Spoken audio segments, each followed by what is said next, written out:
Let's begin with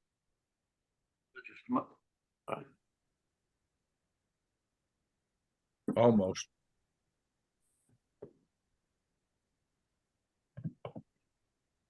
that furnace noise behind me.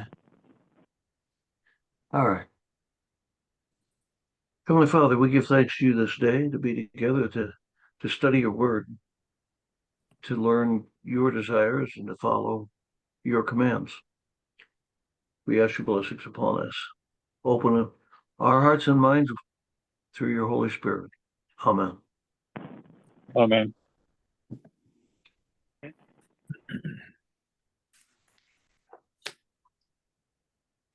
Okay. And the Lord spoke to Moses, saying, charge the Israelites that they take clear beaten oil, olive oil, for the light to kindle a lamp perpetually outside the curtain of the covenant in the tent of meeting. Aaron shall set it out from evening till morning before the Lord perpetually, an everlasting statute for your generation. On the pure gold lampstand he shall set out the lamps before the Lord perpetually. And you shall take some oleia flour and bake it into 12 loaves each. The loaf shall be 2/10 of an ephah, and you shall place them in 2 rows, 6 to a row, on the pure gold table before the Lord. And you shall place clear frankincense together with the roe, and it shall become a token offering for the bread, a fire offering to the Lord. Sabbath day after Sabbath day, they shall be laid out before the Lord perpetually on behalf of the Israelites, an everlasting covenant. And it shall be Aaron and his son, and they shall eat it in a holy place, for it is holy. It is holy of holies for him from the Lord's fire offering, an everlasting statute. And the sons of an Israelite woman, he being the son of an Egyptian man, went out among the Israelites, and the sons of the Israelite women and an Israelite man brawled in the camp. And the son of the Israelite woman, he invoked the name, vilifying it. And they brought him to Moses. And his mother's name was Shelomith, daughter of Debbie, of the tribe of Dan. And he left him under guard until it should be made clear to them by the word of the Lord. And the Lord spoke to Moses, saying, take out him who vilified beyond the camp, and all who heard shall lay their hands on his head, and all the community shall stone him. And to the Israelites you shall speak, saying, should any man vilify his God, he shall bear his offense. And he who invokes the Lord's name shall be doomed to die, and the community shall surely stone him, sojourner and native of kin. For his invoking the name, he shall be put to death. And should a man mortally strike down any man human being, he is doomed to die. And he who mortally strikes down a beast shall pay for it, life for life. And should a man maim his fellow, as he has done, so shall it be done to him. A fracture for a fracture, an eye for an eye, a tooth for a tooth. As he has maimed a human being, so shall he be maimed. And he who strikes down a beast shall pay for it, but he who strikes down a human being shall be put to death. One law shall there be for you, for sojourner and native alike shall it be, for I am the Lord your God. And Moses spoke to the Israelites, and they took out him who had vilified beyond the camp and pelted him with stones. And the Israelites did as all the Lord had charged Moses. All right. Buddy, you want to take the footnotes? Was Sure. that the Egyptian that they stoned or the Israelite? The one that used the Lord's name in vain. No, okay, we don't know. I don't remember. We had one Israelite parent and one Egyptian parent. Right. All right, let's go back up. Beating Okay. The footnotes might tell us. Yeah, beaten from a verb that means to smash or to pulverize suggests that the olives are to be pounded with a pestle rather than crushed in a press perpetually. The Hebrew implies that the light is to be constantly renewed, so that it is to burn incessantly as an eternal light. The curtain of the covenant. The best word here is a prevalent ellipsis for Ark of the Covenant. For the pure gold lampstand, as both Bashi and Abraham Ibn Ezra note, the Hebrew phrase, literally the pure lampstand, is an ellipsis for pure gold lampstand. The same is true of the phrase pure gold table in verse 6. 12 loaves. The sanctified number, of course, reflects the number of the tribes of Israel, as does the number of stones in the breastplate of the high priest. The bread in question is the bread of display, or bread of the presence, King James Version, showbread. Eating bread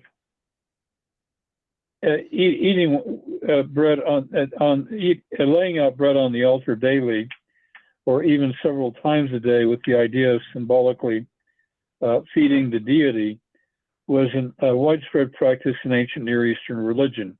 Jacob and Milgram suggested it was in order to distance the cherished cultic procedure from any notion of providing sustenance to God that this version of the law stipulates.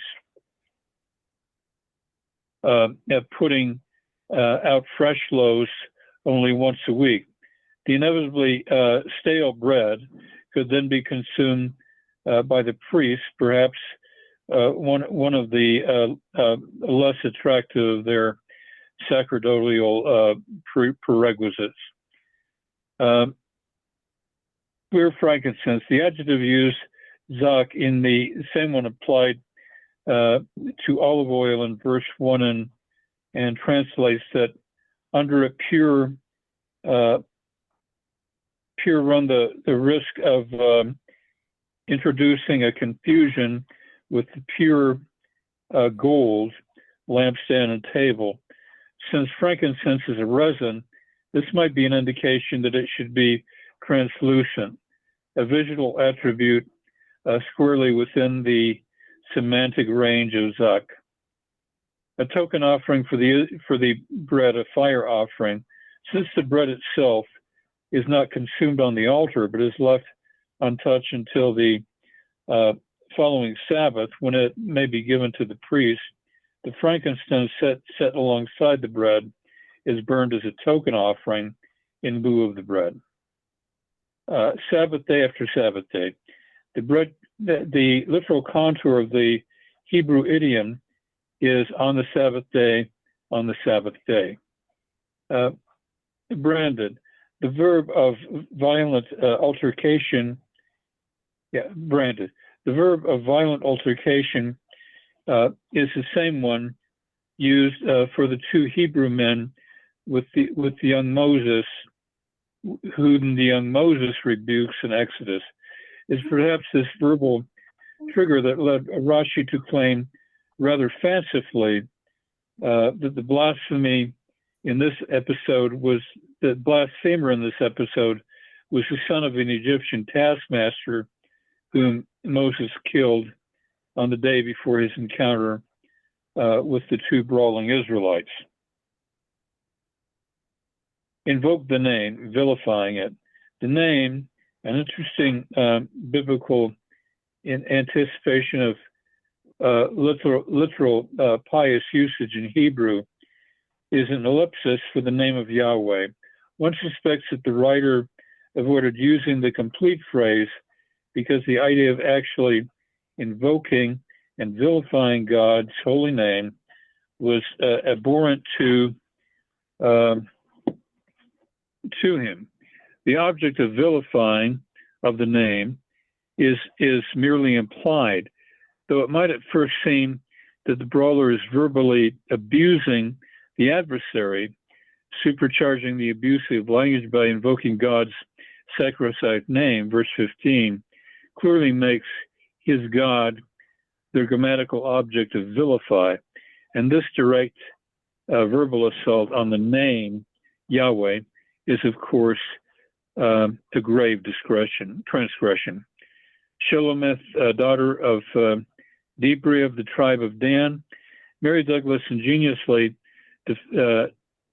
detects in these names a kind of allegorical play, compensation for betribution, daughter of lawsuit from the tribe of judgment, compensation for retribution, daughter of lawsuit from the tribe of judgment. Okay, play on words here. Until it should be made clear to them by the word of the Lord.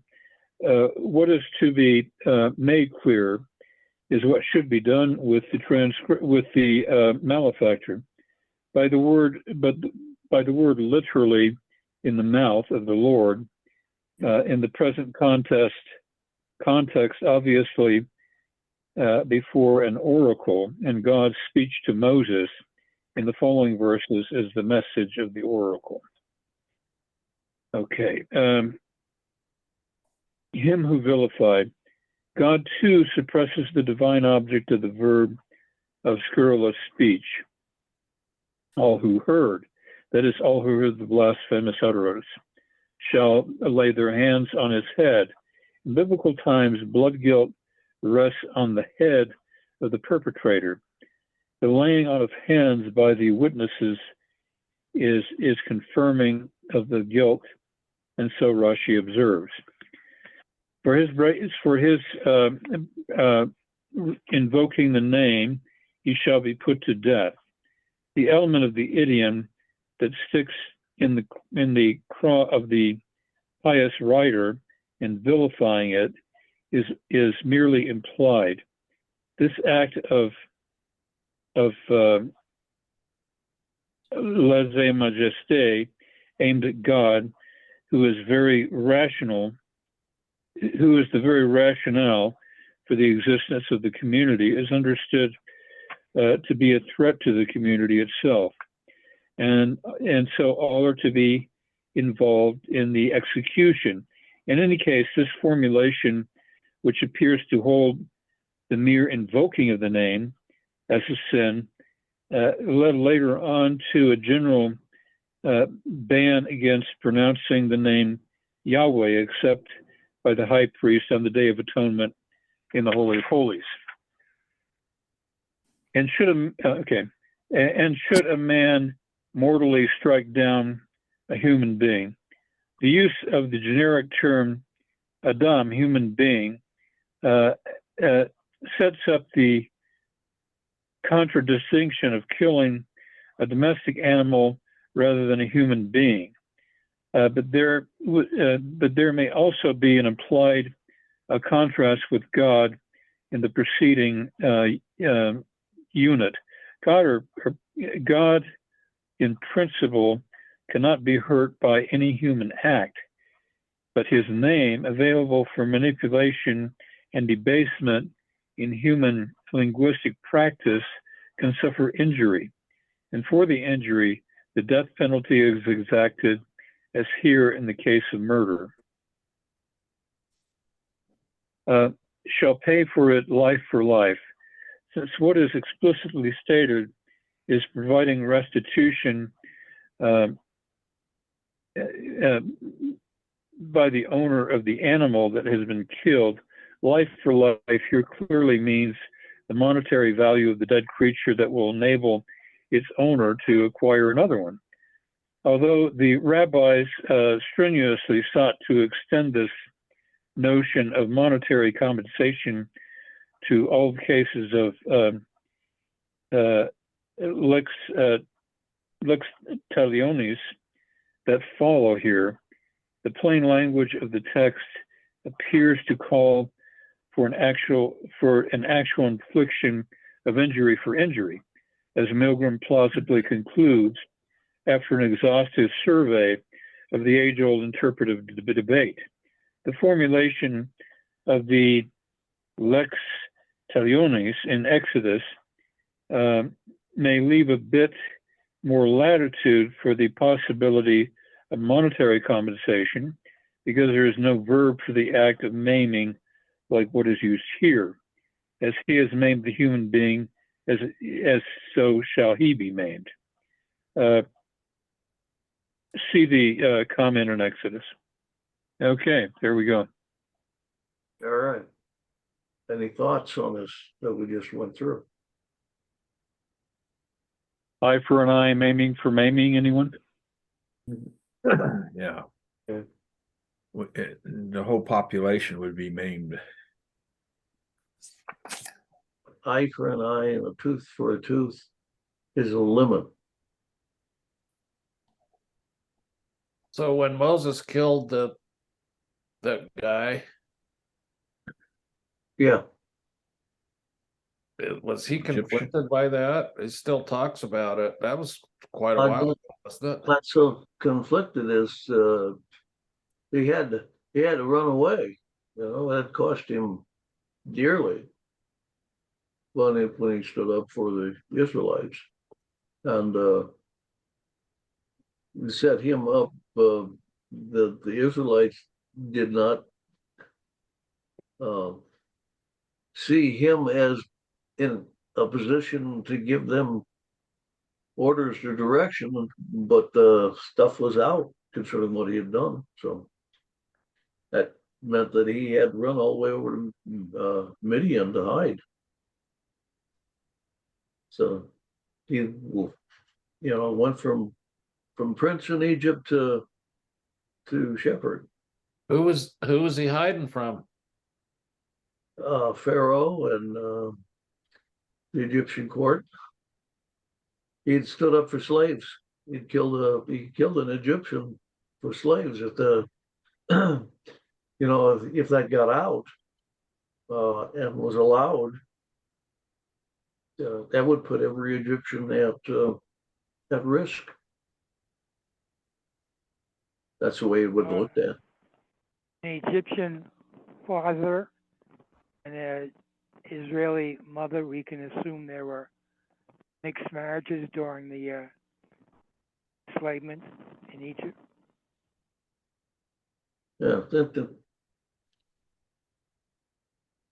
it's one of, if you're in dominance one time, you're in slavery the next. Is what it boils down to. But what we find, what God did was simply say, all right, there'll be an eye for an eye and a tooth for a tooth. It'll be exacted to that, but no more.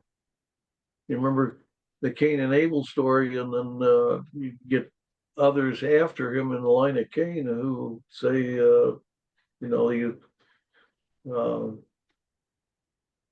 where one took one's life, he would take seven or something to that effect. I forget, that's back in Genesis again. But it was one of, I'll do even more.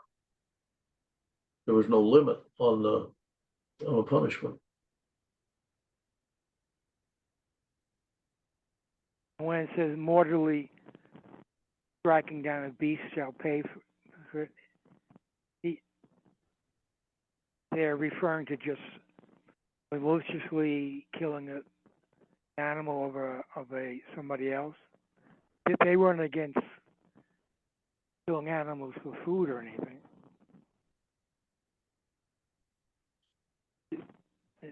They're just referring to malicious cruelty. Or possibly accidental, who knows? Yeah.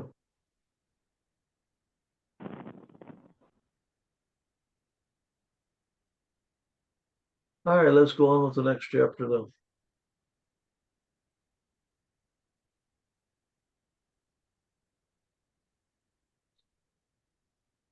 Chapter 25. Dennis, you want to take that? And the Lord, excuse me, and the Lord spoke to Moses on Mount Sinai, saying, Speak to the Israelites, and you shall say to them, When you come into the land that I am about to give you, the land shall keep a Sabbath to the Lord. 6 days you shall sow your fields, and 6 years you shall prune your vineyards and gather in its yield. And in the 7th year there shall be an absolute Sabbath for the Lord, a Sabbath to the Lord. Your field you shall not sow, and your vineyard you shall not prune. The aftergrowth of your harvest you shall not reap, and the grapes of your untrimmed vines you shall not pick. There shall be an absolute Sabbath for the land, and the land's Sabbath shall be food for you and your male slaves and your slave girl, and for your resident hirelings who sojourn with you, and for your cattle and for the beasts that are in your land. All its yield shall be for food, and you shall count you 7 Sabbaths of years, 7 years 7 times, and the days of the 7th Sabbath of yours shall come to 49 years, and you shall send around a blasting ram's horn in the 7th month, on the 10th of the month, on the day of atonement. You shall send around a ram's horn through all your land, and you shall hallow the 15th year and call a release in the land to all its inhabitants. A jubilee it shall be for you, and you shall go back each man to his holding, and each man to his clan, and you shall go back. It is a jubilee, the 15th year it shall be for you, and you shall not sow, and you shall not reap its aftergrowth, and you shall not pick its untrimmed vines. For it is a jubilee, and it shall be holy for you. From the field you may eat its yield. In this jubilee year you shall go back, each man to his holding, and when you sell property to your fellow, or buy from the hand of your fellow, you shall not defraud one another. By the number of years after the jubilee you shall buy from your fellow, and by the number of years of yield he shall sell to you. The larger the number of years, the more you shall pay for its purchase, and the smaller the number of years, the less you shall pay for its purchase, since he is selling you the number of yields. And you shall not defraud each other, and you shall fear your God, for I am the Lord your God. And you shall do for my statutes and my laws you shall keep, and to them, and you shall dwell on the land securely, and the land will give forth its fruits, and you will eat it to its fullness, and you shall dwell securely on it. And you shall say, What shall we eat in the 7th year, if we do not sow and do not gather in our yield? I have charged my blessings for you in the 6th year, and it will produce yield for 3 years, and you shall sow in the 8th year, and eat of the old crop until the 9th year, until its yield comes. You shall eat the old, and the land shall not be sold irreversibly, for mine is the land, for you are sojourning settlers with me. And in all the land of your holdings you shall allow a redemption for the land. Should your brother come to ruin and sell his holding, his redeemer who is related to him shall come and redeem what his brother sold, and should a man have no redeemer, and his hand attain and find enough for its redemption, he shall reckon the years it was sold and give back to the difference to the man to whom he sold, and he shall go back to his holding. And if his hand cannot find enough to pay him back, what he sold shall be in the hands of the buyer till the Jubilee year, and it shall be released in the Jubilee. And he shall come back to his holdings, and should a man sell a dwelling house in a walled town, its redemption shall be till the end of the year for its sale. The year is redemption. The year its redemption shall be, and if it is not redeemed by the time a full year has elapsed for him, the house in the town that has a wall shall pass over irreversibly to its buyer for his generations. It shall not be released in the Jubilee, and the house in the hamlet that have no walls all around shall be reckoned as part of the land's open fields. They shall have redemption and be released in the Jubilee. And as to the towns of the Levites, the houses of the towns of their holding, and the Levites shall have a redemption forever. And what is redeemed of the Levites, the house of the house, the sale of the house, and the town of his holding shall be released in the Jubilee. For the house of the Levites' towns are their holdings in the midst of the Israelites, and the unenclosed fields of their town shall not be sold, for it is an everlasting holding for them. And should your brother come to ruin, and his hand buckle under you, you shall hold him as sojourning settler, and he shall live under you. You shall not take from him advanced interest or accrued interest, and you shall fear your God. You shall not give him your silver for advanced interest, and for accrued interest you shall not give him your food. I am the Lord your God, who brought you out of the land of Egypt to give you the land of Canaan to be God for you. And should your brother come to ruin under you and be sold to you, you shall not work him the work of a slave. Like a resident hireling, he shall be under you. Till the Jubilee year, he shall work under you, and he shall be released from you, he and his children with him, and go back to his clan, to his father's holdings he shall go back. For they are my slaves whom I brought out of the land of Egypt. They shall not be sold in a slave's cell. You shall not hold crushing sway over him, and you shall fear your God. And your male slaves and your slave girls whom you may have from the nations that are around you, from them you may buy a male slave or slave girl. And also from the children of the settlers sojourning among them, from them and from their clan that is with them you may buy, whom they have begotten in your land, and they shall become a holding for you, and you shall hold them in estate for your children after you to inherit a holding forever. Them you shall may work, but your brothers and Israelites no man shall hold crushing sway over his brother.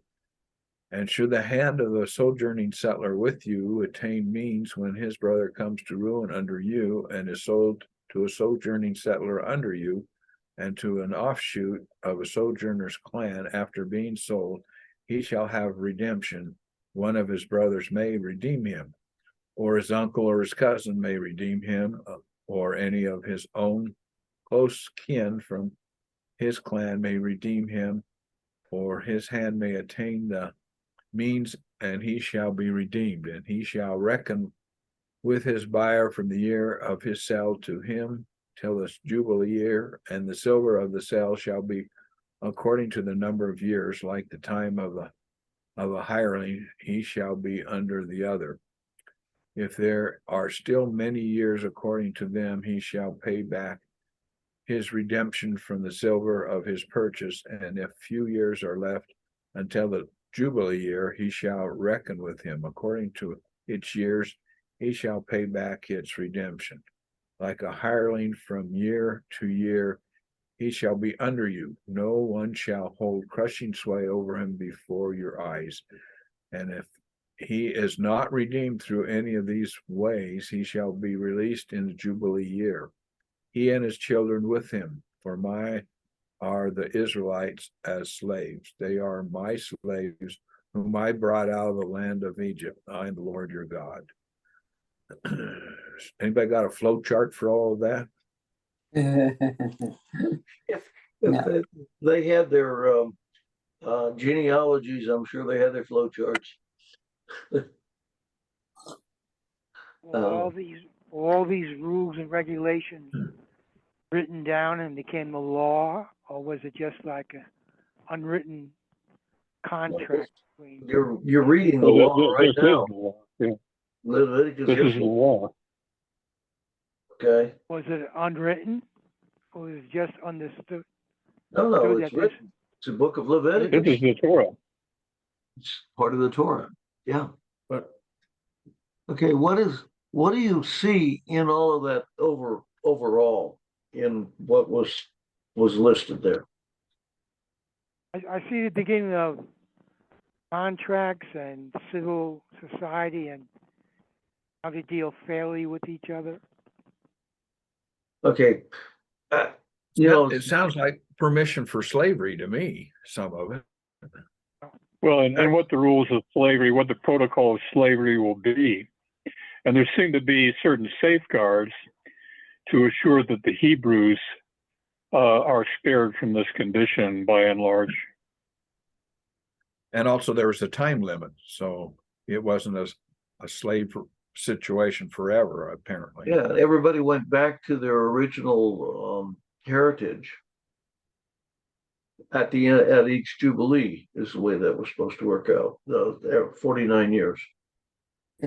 Was this the Um, predecessor for like Joseph and Mary going to their homeland to be counted? Now they were being counted for the Roman It's the Roman rule for census. taxes, not for Had Jewish nothing law. to do with this then. Yeah. Yeah. Okay, but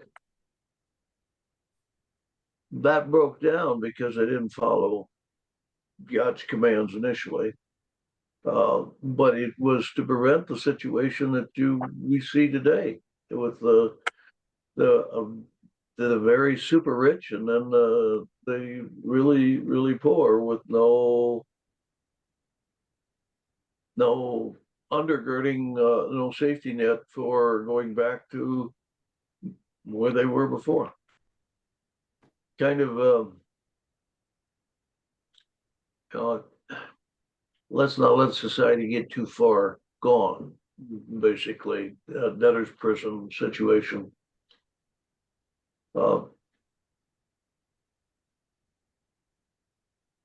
And yes, it was special. This is for the children of Israel. This is Israel's governmental law being laid down by their God, setting up for the world. The purpose, obviously, is to set up a model of how things should be, but they failed in that because they let their greed and the like go elsewhere. that Jubilee, the 50 years, that's a long time. That's like a life expectancy and then some. So Well, that's a long time. it's a long time, no question, but it's a time frame within a normal lifespan. In other words, so you're looking at tribes, families, and the like, and if you look at it from that perspective, you see that it goes back. The inheritance goes back to the family. When it sells off its stuff, for one reason or for another, there's still a return back to the original gift that was given by God to the children of Israel, which was the promised land.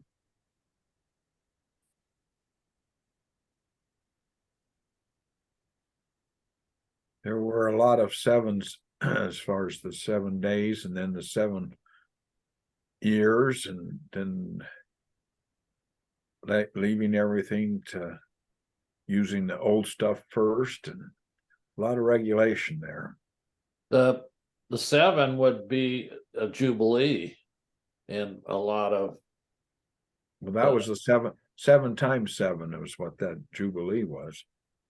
Well, no, but it's I guess when they had the jubilee for the Queen of England, like that would have been 49 years or 50. Yeah, 50 years.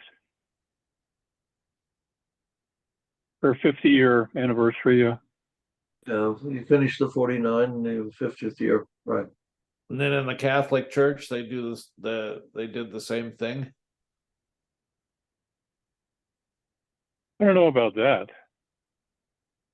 I think it's. I think that the 7 years is a sabbatical, and so we inherit that kind of sabbatical cycle from this, right, in a roundabout way.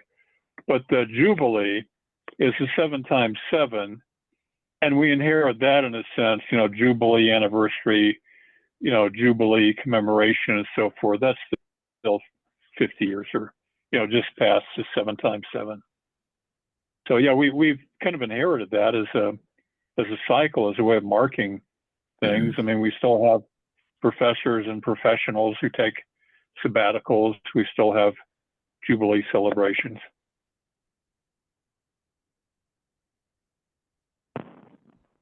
But I think that it was, as Pastor was saying, it was also a means of kind of resetting the status of some things. And, Dave was saying, well, that's a lifetime. Well, it's true if, one was born at the beginning of the cycle. But there were a lot of people, say kids who were born like 20, 30 years into the cycle. And that gave them something to look forward to, I think. The status of my family is going to be reset by the time I'm 30. So I think there was a lot of that offered some hope and optimism for a lot of people.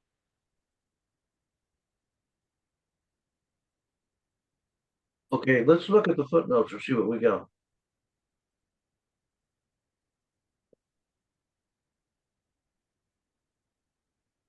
Okay. You want me to read? Diane, you want to take the footnotes? On Mount Sinai. The mention here of Mount Sinai has become proverbial in Hebrew for puzzling juxtaposition of two disparate terms. In Rahi's classical formation, what is the connection between Mount Sinai and the year of the release? The most plausible explanation put forth by several recent scholars is that there is an invocation of a Mesopotamian practice in which a king assuming his throne would issue a general proclamation for the release of slaves. Thus, God, announcing his kingship at Sinai, definitely releases the Israelites from status of slaves to which they had been reduced in Egypt. They become instead God's slaves, a paradoxical definition of their new freedom, as the end of this chapter pointedly reminds us. Number 2, the land shall keep a Sabbath to the Lord. More literally, the land shall cease a cessation to the Lord. Number 4, your vineyard you shall not prune. The vines, of course, do not have to be planted annually like grains, but without annual pruning, they will not yield an adequate grapes. Number 5, untrimmed vines. A very literal representation of this phrase would be Nazarite vines. The Hebrew Nazir reflects a root that means to set apart, but because the Nazarite refrains, among other things, from cutting his hair, The idiom here may be a simple analogical extension from uncut hair, because it is forbidden, to untrimmed vines, because it is equally forbidden. Number 6, the land's Sabbath shall be food for you. This phrasing is an obvious ellipsis for the land's Sabbath yield shall be food for you. Your resident hirelings. Throughout the section, the two nouns connected by and should be understood not as separate items, your hireling and your resident, but as a hendies, two terms indicating a single concept. Number 7, all its yield. Its feminine in the Hebrew refers either to land or to Sabbath. Number 9, send round. This verb is chosen because what it suggested is that a hormsran is to be carried around the country from place to place by delegated heralds and to be appropriately sounded, so that everyone will know that the Jubilee year has arrived. Number 10, call it release in the land to all its inhabitants.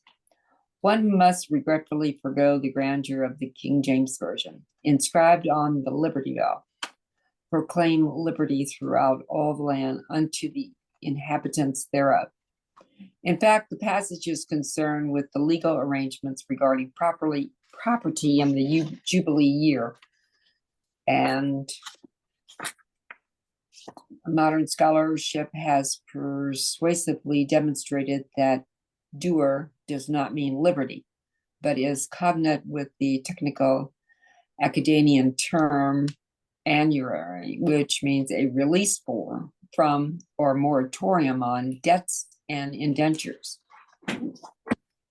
Jubilee. Though scholarly debate persists about the etymology of this word, which has entered English from the Hebrew, the noun Yavel in Exodus 19:13 clearly indicates a ram's horn. The alternate term is shofar, and thus it is plausible that the 50th year was called Jubilee, Yavel, because this was when loud blasts from the ram's horn were sounded throughout the land. Number 12, its yield. The only proximate candidate for an antecedent of its feminine is Jubilee year. 13, you shall go back, each man to his holding. Without the notion of inalienable property holdings, the whole system is permanent division of land according to tribes, and then clans would have broken down. On the other hand, the arrangements for the Jubilee release entailed the most cumbersome complications, as verses 16 to 17 concede. Once the tribal territories had disappeared as a historical fact in the Second Temple period, the rabbis devised a legal mechanism that in effect abrogated the Jubilee. Number 16, since he is selling you the number of yields. If, say, there remained only 3 years until the Jubilee, the buyer would enjoy only 3 harvests before the land would revert to its original owner. And so the seller could demand only a limited purchase price, in all likelihood 3 of 49 of its intrinsic value. Its fruit.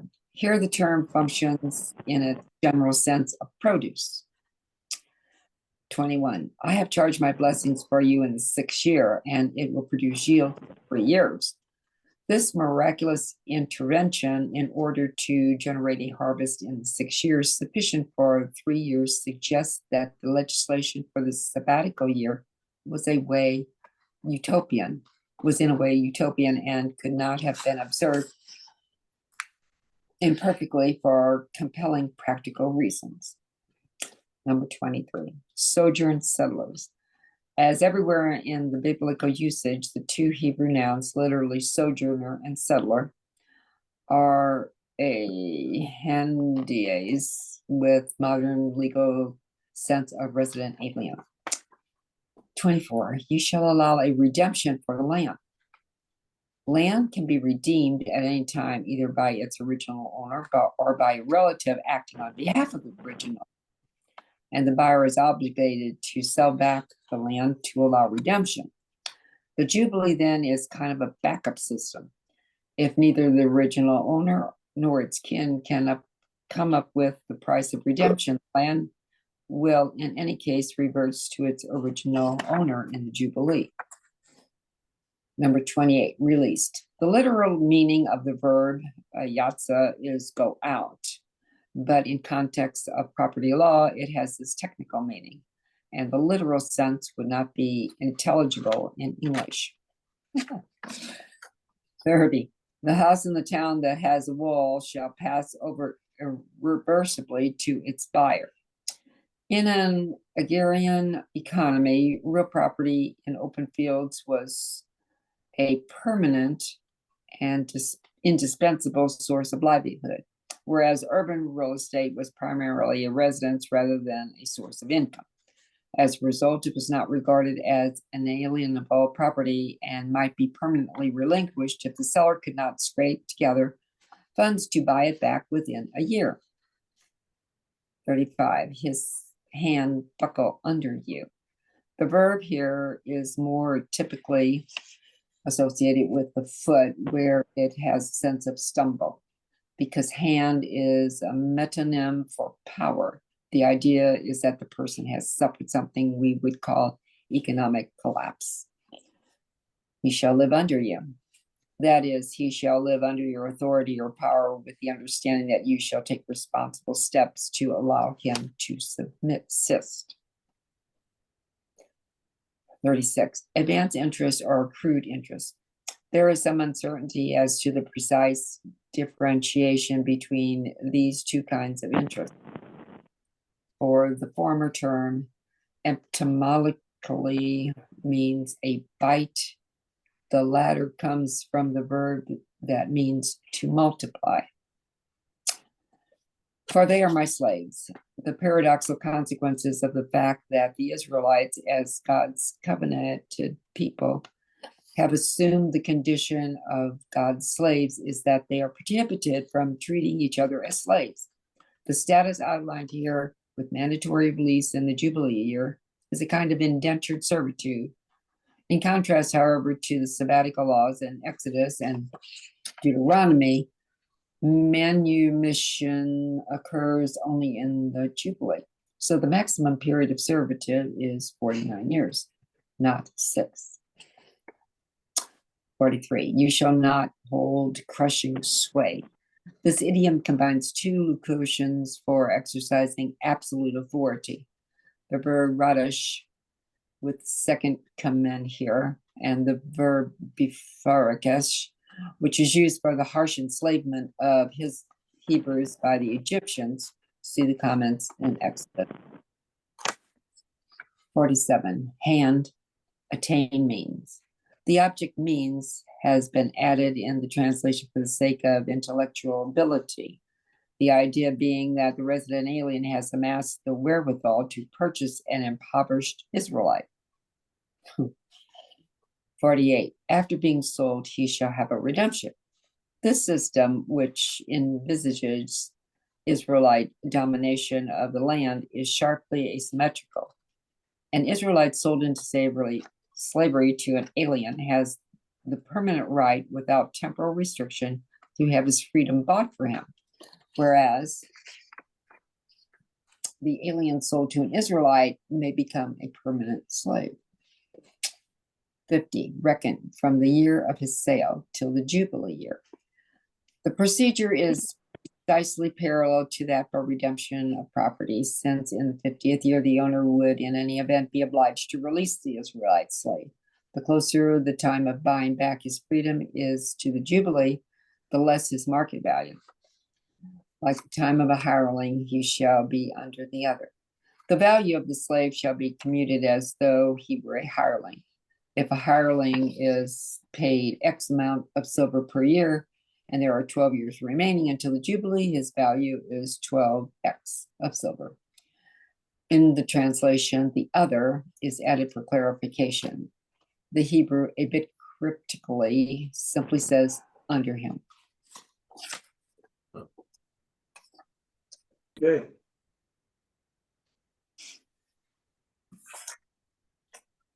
Any thoughts before we go on? Well, like Dennis said, this is all revolves around servitude, slavery. Well, it's what it sets up is a system by which if you sell your land off and then you have no land and have no income, you can sell yourself as a slave and you be bought as a slave, but there's a limit to the amount of slavery that you will have as an Israelite. Now, this idea of being God's slave, I think because of our attitude and experience with slavery, would seem to be a very negative thing. At least that's the normal human reaction to that. But to be owned by God, taken care of by God, I don't think that's a bad thing. I think that's something to really be happy about. So, as children of Israel by faith, that term slavery for us, as far as slavery to God, means that we do what God wants us to do. All right, and He motivates us in a way that others don't motivate. In that He loves us into doing those things like we're part of His family, because that's how He sees us and treats us. But we are His. We carry, if you would, His stamp of ownership. He's who we serve. So it really puts a different slant on the whole idea of slavery, at least in my mind. Well, it Well, I seems, think it's, oh, go ahead. well, I just was about to say, I think it's interesting what the perspective on slavery was. And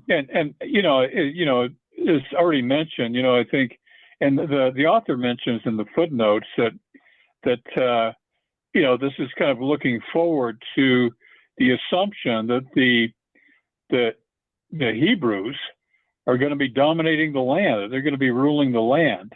So this hasn't actually happened yet, but it's a prophetic assumption that that's what's going to happen, and these are what the rules on servitude and ownership and so forth are going to be. But when Pastor was talking, I was thinking about how the attitudes on slavery that they had and our attitudes are different.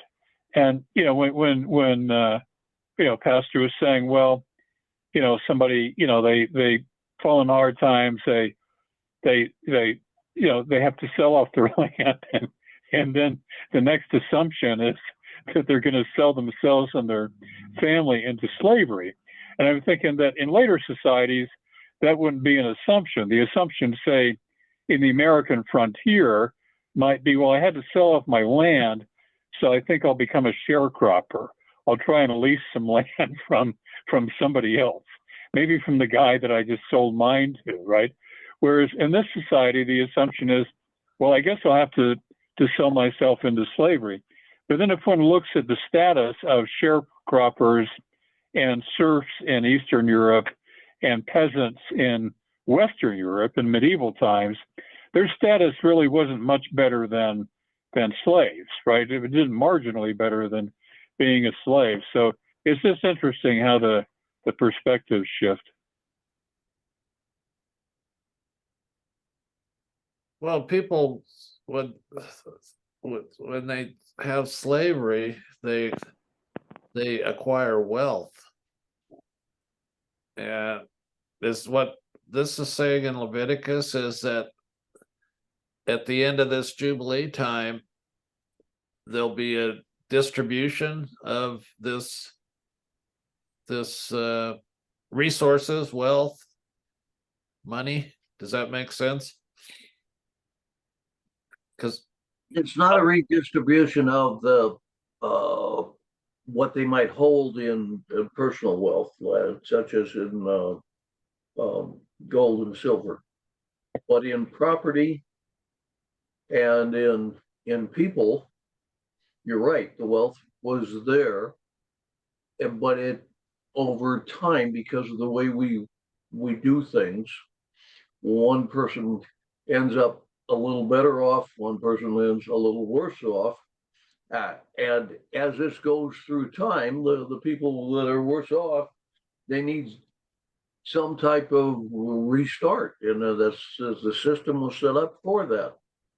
As far as looking forward to when they would have the land, remember that God said that he would give Abraham and his ancestors his promised land. And so now they're going in and taking what God said he's going to give them. And so they should have that mentality of this is theirs. And it's because God gave it to them, they should cherish what they get. And use it, to the best the way they can. Well, not everybody does that, of course. And that's because of our sinful nature. That's not God's fault. well, just a chosen few end up with all the land, the way it sounds. Well, that's the way it ends up, and that's the way you read it in the Kings and in the prophets.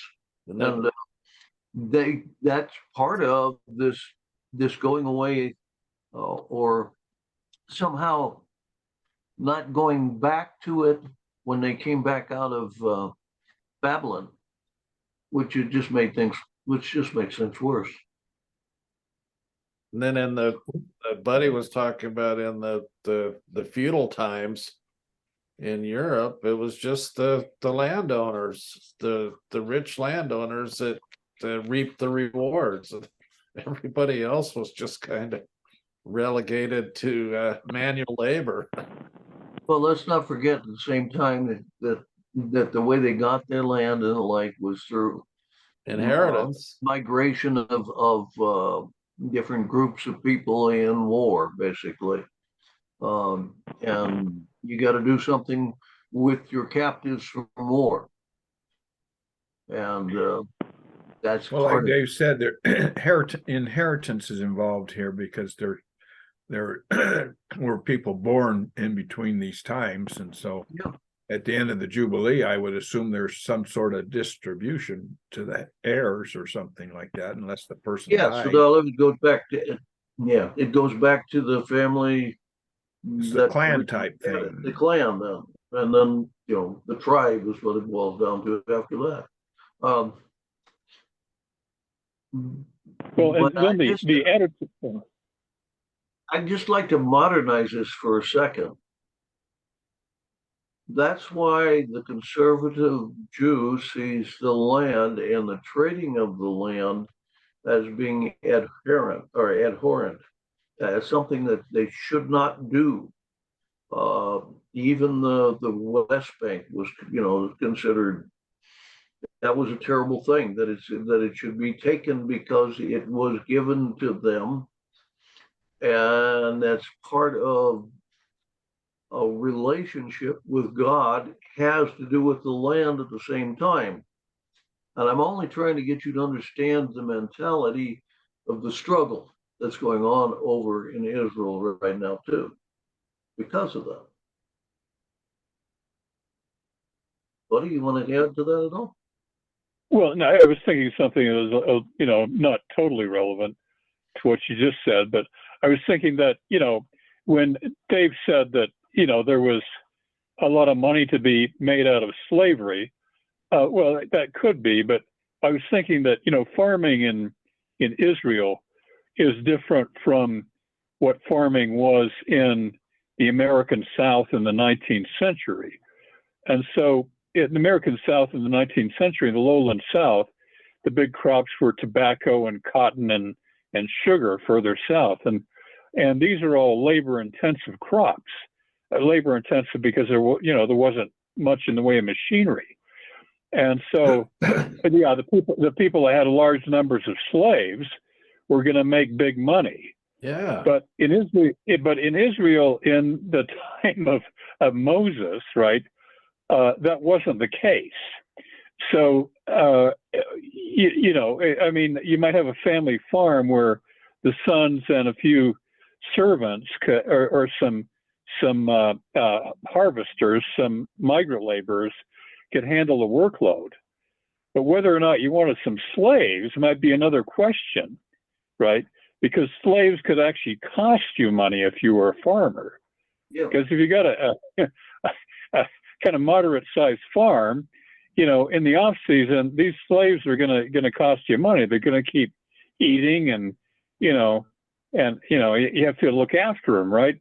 They could be a liability. So I'm kind of wondering if somebody said, "Hey, I'm on hard times. I had to sell off my farm.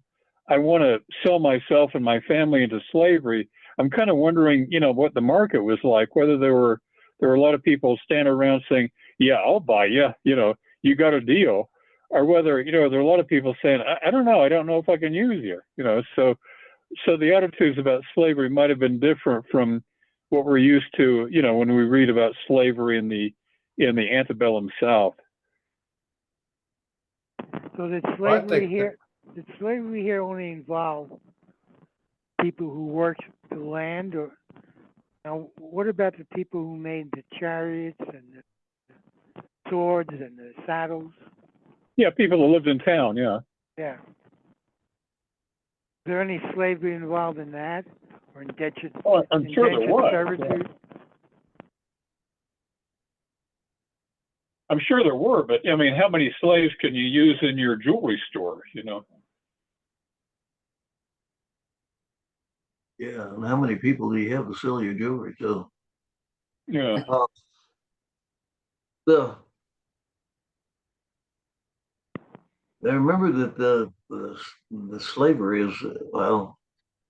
I got a book on a commentary on slavery. It's Philemon.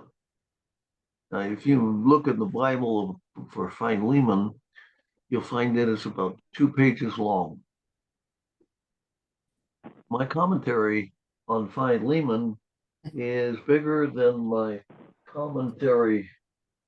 Oh, well, almost as at least the commentary on Matthew or on Mark. I'm sorry. I mean, it's hundreds of pages, and it's about slavery at the time of Christ. Okay, so it's quite an issue. I mean, we could spend a lot of time on it, but I wanted to bring us into the thoughts of today and what's going on in Israel, and understand why the emotions and the tie is so tight there, and why uh, rather than in developing the land, it's always in turmoil. And yeah, I mean that place is a place that could just be like no other breadbasket in the rest of the world. I mean, it could have free energy for the entire country if it wanted it. And I'm not talking about gas. I'm talking about taking the Mediterranean Ocean and dumping it into the Dead Sea. That would probably fertilize and cause weather change within the Mideast and because of the increase in moisture, the Dead Sea's down. Uh, that would cause, it's just like the Salt Lake. It causes us to have um, moisture to do things. But here you could go from, what is it, almost almost 2,000 feet of water drop, to where if you took a pipe and ran it from the Mediterranean down to the Dead Sea and put water turbines in there to generate electricity, you probably could do that whole country in that manner. And it would take some of the rising water problems they have in the bed and reduce that also, maybe an inch or two. But that kind of development there is just like when the Israelis went in there and drained the swamps and made Galilee and the valley there between the coast going from it's at the Haifa and down through what's the name of that valley? The big fights. So it's the Shamron Valley, but yeah, the area basically where I worked in the late 1940s had been a big swamp. Yeah, I mean, I wasn't working there in the 1940s, but 30 years before I worked there, it had been a swampland. yeah, and the Israelis are the ones that went in there and they developed that land at great cost to their people because the malaria was so bad there. But that kind of development in the Mideast could be there if the victimization ideas in the people could be destroyed. But it's not right now. It's the same thing that's going on all over again, wars and wars and wars. Anyhow, to understand why people are so emotional towards one thing or another is important. Because you have to take that into account when you're trying to deal with it. Well, we're over time. We'll start here next time then. Thank you for being here. Let's say our prayer and have a wonderful day. Heavenly Father, we ask your blessing upon us this day as we see how you organize society so that it would have a balance to it and that those who had suffered would have some recovery. We give thanks to you and we ask that we might consider somehow that we might put that within our own civilization. We pray this in Jesus' name. Amen.